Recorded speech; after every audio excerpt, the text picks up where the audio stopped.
ನಿಮಗೆಲ್ಲ ಗೊತ್ತಿರುವ ಹಾಗೆ ವಿಶ್ವದ ಅತಿ ಎತ್ತರದ ಬೆಟ್ಟ ಅಥವಾ ಪರ್ವತ ಅದುವೇ ಮೌಂಟ್ ಎವರೆಸ್ಟ್. ಒಂದು ವೇಳೆ ಈ ಮೌಂಟ್ ಎವರೆಸ್ಟ್ ಪರ್ವತವನ್ನೇ ಉಲ್ಟಾ ಮಾಡಿ ಈ ಕಂದಕದ ಆಳಕ್ಕೆ ಹಾಕಿದರೆ ಇನ್ನು 2 ಕಿಲೋಮೀಟರ್ ಅಷ್ಟು ಉದ್ದ ನೀರು ಬಾಕಿ ಇರುತ್ತದೆ. ಅಂದರೆ ಈ ಭಯಾನಕ ಕಂದಕದ ಆಳ ಆ ಮೌಂಟ್ ಎವರೆಸ್ಟ್ ಗಿಂತಲೂ 2 ಕಿಲೋಮೀಟರ್ ಜಾಸ್ತಿ ಇದೆ ಎಂದರ್ಥ. ಹೌದು, ಇದುವೇ ಭೂಮಿಯ ಮೇಲಿನ ಸಮುದ್ರದ ಮೇಲೆ ಇರುವಂತಹ ಅತ್ಯಂತ ಆಳದ ಕಂದಕ. ಇದನ್ನ ಮರಿಯಾನಾ ಟ್ರೆಂಚ್ ಎಂದು ಕರೆಯುತ್ತಾರೆ. ಇದು ಭೂಮಿಯ ಮೇಲಿನ ಪ್ರಶಾಂತ ಮಹಾಸಾಗರದಲ್ಲಿ ಕಂಡುಬರುತ್ತದೆ. 2012ರಲ್ಲಿ ಟೈಟಾನಿಕ್ ಚಿತ್ರದ ನಿರ್ಮಾಪಕರಾದಂತಹ ಜೇಮ್ಸ್ ಕ್ಯಾಮರೂನ್ ಈ ಸಮುದ್ರದ ಆಳಕ್ಕೆ ಹೋಗಿ ಹಲವಾರು ಚಿತ್ರಗಳನ್ನ ವಿಡಿಯೋಗಳನ್ನ ಕೂಡ ಮಾಡಿಕೊಂಡು ಬಂದಿದ್ದಾರೆ. ಇವರು ಬರುವ ಕೆಲವು ದಿನಗಳಲ್ಲಿ ಇದರ ಮೇಲೆ ಒಂದು ಚಿತ್ರ ಮಾಡಬೇಕೆನ್ನುವ ಮಹದಾಸೆಯನ್ನು ಕೂಡ ಹೊಂದಿದ್ದಾರೆ. ಈ ಕಂದಕಕ್ಕೆ ಬೆಳಕೆ ಹೋಗುವುದಿಲ್ಲ. ಆದರೂ ಕೂಡ ಆಶ್ಚರ್ಯಕರ ರೀತಿಯಲ್ಲಿ 20,000ಕ್ಕೂ ಹೆಚ್ಚು ಜೀವಿಗಳು, ಸೂಕ್ಷ್ಮ ಜೀವಿಗಳು, ಸಣ್ಣ ಜೀವಿಗಳು ಈ ಕಂದಕದಲ್ಲಿ ವಾಸಿಸುತ್ತದೆ ಅಂದರೆ ನೀವು ನಂಬಲೇಬೇಕು.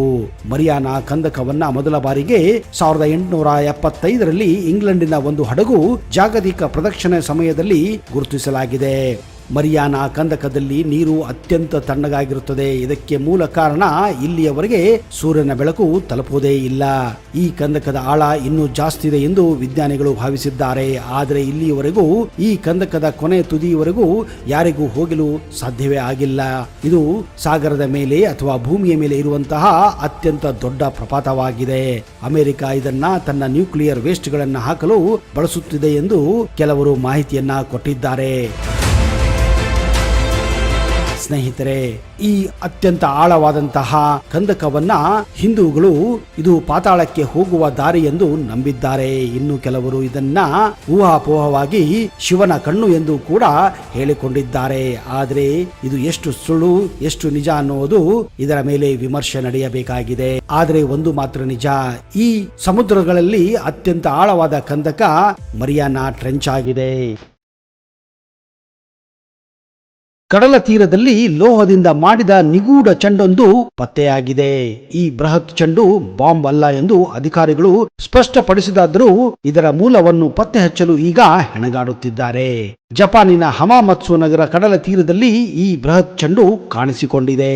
ಈ ಕುರಿತು ತರತರದ ಅಭಿಪ್ರಾಯಗಳು ಕೂಡ ವ್ಯಕ್ತವಾಗುತ್ತಿವೆ. ನಾಸಾದಿಂದ ಹಿಡಿದು ಬೇರೆ ಬೇರೆ ದೇಶದ ಬೇರೆ ಬೇರೆ ವಿಜ್ಞಾನಿಗಳು ಇದರ ಬಗ್ಗೆ ಈಗಾಗಲೇ ಸಂಶೋಧನೆ ಮಾಡಲು ಮುಂದಾಗಿದ್ದಾರೆ. ಅಮೆರಿಕದ ವಾಯು ಪ್ರದೇಶದಲ್ಲಿ ಶಂಕಿತ ಚೀನಿ ಬೇಹುಗಾರಿಕಾ ಬಲೂನ್ ಪತ್ತೆಯಾದ ಪ್ರಕರಣದ ಮಾಸುವ ಮೊದಲೇ ಜಪಾನಿನ ಕಡಲ ತೀರದಲ್ಲಿ ಲೋಹದಿಂದ ಮಾಡಿದ ನಿಗೂಢ ಚೆಂಡೊಂದು ಪತ್ತೆಯಾಗಿದೆ. ಹಾಗಾದ್ರೆ ಈ ಚೆಂಡು ಎಲ್ಲಿಂದ ಬಂತು? ಯಾರು ಇದನ್ನ ತಂದು ಎಸೆದಿದ್ದಾರೆ? ಇದೇನಾದರೂ ಏಲಿಯನ್ ಮಾಡಿದಂತಹ ಒಂದು ಕೆಲಸವಾ? ಅಥವಾ ಇದು ಆಕಾಶದಿಂದ ಬಿದ್ದಿದೆಯಾ? ಅಥವಾ ಸಮುದ್ರದಿಂದ ಎದ್ದು ಬಂದಿದೆಯಾ? ಇಂಥ ಸಾವಿರಾರು ಪ್ರಶ್ನೆಗಳಿಗೆ ಉತ್ತರ ಬೇಕೆಂದ್ರೆ ಈ ವಿಡಿಯೋನ ಕೊನೆವರೆಗೂ ನೋಡಿ. ಅದಕ್ಕಿಂತ ಮೊದಲು ನೀವು ನಮ್ಮ ಚಾನಲ್ಗೆ ಹೊಸಬರಾಗಿದ್ದರೆ ದಯವಿಟ್ಟು ಈಗಲೇ ಸಬ್ಸ್ಕ್ರೈಬ್ ಮಾಡಿ, ಜೊತೆಗೆ ಬೆಲ್ ಐಕನ್ ಕೂಡ ಪ್ರೆಸ್ ಮಾಡಿ.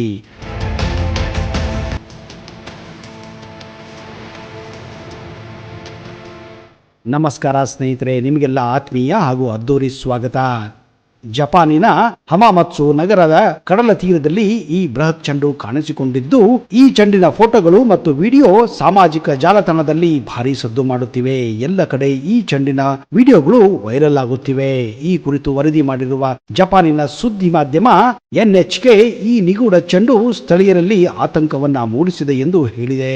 ಈ ವಿಚಿತ್ರ ಚೆಂಡು ಮರಳಿನ ಬಣ್ಣ ಹೊಂದಿದ್ದು ಒಳಗಿನಿಂದ ಟೊಳ್ಳಾಗಿದೆ. ಈ ಲೋಹದ ಚೆಂಡಿನ ನಿರ್ಮಾಣ ಹಿಂದಿನ ಉದ್ದೇಶ ತಿಳಿಯದಾಗಿದೆ ಎಂದು ಅಲ್ಲಿನ ಅಧಿಕಾರಿಯೊಬ್ಬರು ಹೇಳಿಕೊಂಡಿದ್ದಾರೆ. ಹಮಾಮತ್ಸು ಬೀಚ್ನಲ್ಲಿ ಈ ನಿಗೂಢ ಚೆಂಡನ್ನು ನೋಡಿದ ಸ್ಥಳೀಯರೊಬ್ಬರು ಕೂಡಲೇ ಅಧಿಕಾರಿಗಳಿಗೆ ಮಾಹಿತಿ ನೀಡಿದ್ದಾರೆ. ಈ ಸುದ್ದಿ ತಿಳಿದು ಸ್ಥಳಕ್ಕೆ ಧಾವಿಸಿದ ಅಧಿಕಾರಿಗಳು ಬಾಂಬ್ ನಿಷ್ಕ್ರಿಯ ದಳದ ಸಹಾಯದಿಂದ ಈ ನಿಗೂಢ ಚೆಂಡಿನ ತಪಾಸಣೆ ಮಾಡಿದ್ದಾರೆ. ಆದರೆ ಇದು ಬಾಂಬ್ ಅಲ್ಲ ಎಂಬುದು ಇಲ್ಲಿನ ಅಧಿಕಾರಿಗಳು ಕೂಡ ಖಚಿತಪಡಿಸಿದ್ದಾರೆ. ವಿವಿಧ ಉಪಕರಣಗಳನ್ನು ಬಳಸಿ ಈ ಚೆಂಡನ್ನ ಪರಿಶೀಲನೆ ಮಾಡಲಾಗಿದ್ದು ಅದರ ಎಕ್ಸ್ರೇ ಕೂಡ ಮಾಡಲಾಗಿದೆ. ಆದರೆ ಈ ಚೆಂಡಿನ ಒಳಗಡೆ ಕೆಲವೊಂದು ನಿಗೂಢಕಾರಿ ವಸ್ತುಗಳು ಪತ್ತೆಯಾಗಿವೆ. ಆದರೆ ಎಕ್ಸ್ರೇಯಲ್ಲಿ ಇದು ಸಂಪೂರ್ಣವಾಗಿ ಗೋಚರಿಸುತ್ತಿಲ್ಲ. ಬೀಚ್ನಲ್ಲಿ ವಾಯುವಿಹಾರ ನಡೆಸುವ ವೇಳೆ ಈ ವಿಚಿತ್ರ ಚೆಂಡು ಗಮನಕ್ಕೆ ಸೆಳೆದಿದೆ. 1 ತಿಂಗಳಿನಿಂದ ಅದು ಅಲ್ಲಿಯೇ ಇತ್ತು. ಅದನ್ನು ತಳ್ಳಲು ಸಾಕಷ್ಟು ಪ್ರಯತ್ನ ನಡೆಸಿದ್ದಾರೆ. ಚೆಂಡು ಅಲುಗಾಡಲೇ ಇಲ್ಲ ಎಂದು ಸ್ಥಳೀಯ ವ್ಯಕ್ತಿಯೊಬ್ಬರು ಹೇಳಿಕೊಂಡಿದ್ದಾರೆ. ಕೆಲವರು ಇದನ್ನ ಚೀನಾ ಬೇಹುಗಾರಿಕೆ ಚೆಂಡು ಎಂದು ಆರೋಪಿಸಿದರೆ ಮತ್ತೆ ಕೆಲವರು ಇದು ಪರಗ್ರಹ ಜೀವಿಗಳ ಯಾನದ ಭಾಗವಾಗಿರಬಹುದೆಂದು ಅಂದಾಜಿಸಿದ್ದಾರೆ. ಈ ಲೋಹದ ನಿಗೂಢ ಚೆಂಡನ್ನು ನೋಡಿದರೆ ಇದು ಮಾನವ ನಿರ್ಮಿತ ಎಂದೆಲ್ಲ ಅನಿಸುತ್ತದೆ. ಇದು ಏಲಿಯನ್ಗಳಿಂದ ನಿರ್ಮಿತವಾದ ವಸ್ತುವೇ ಆಗಿರಬೇಕೆಂದು ಇನ್ನೂ ಅನೇಕರು ಅಭಿಪ್ರಾಯಪಟ್ಟಿದ್ದಾರೆ. ಆದರೆ ಈ ನಿಗೂಢ ವಸ್ತು ಏನು ಎಂಬುದು ಕುಲಂಕುಷ ತಪಾಸಣೆ ಬಳಿಕವೇ ಗೊತ್ತಾಗುತ್ತದೆ. ಅಲ್ಲಿಯವರೆಗೆ ನೀವು ಕೂಡ ಕಾಯಬೇಕಾಗುತ್ತದೆ. ತದನಂತರ ಇದರ ಸಂಪೂರ್ಣವಾದ ಮಾಹಿತಿಯನ್ನ ಮುಂದಿನ ಸಂಚಿಕೆಯಲ್ಲಿ ಕೊಡುತ್ತೇನೆ. ಅಲ್ಲಿಯವರೆಗೆ ಜೈ ಹಿಂದ್, ಜೈ ಕರ್ನಾಟಕ. ನಿಮಗೆಲ್ಲ ಶುಭವಾಗಲಿ.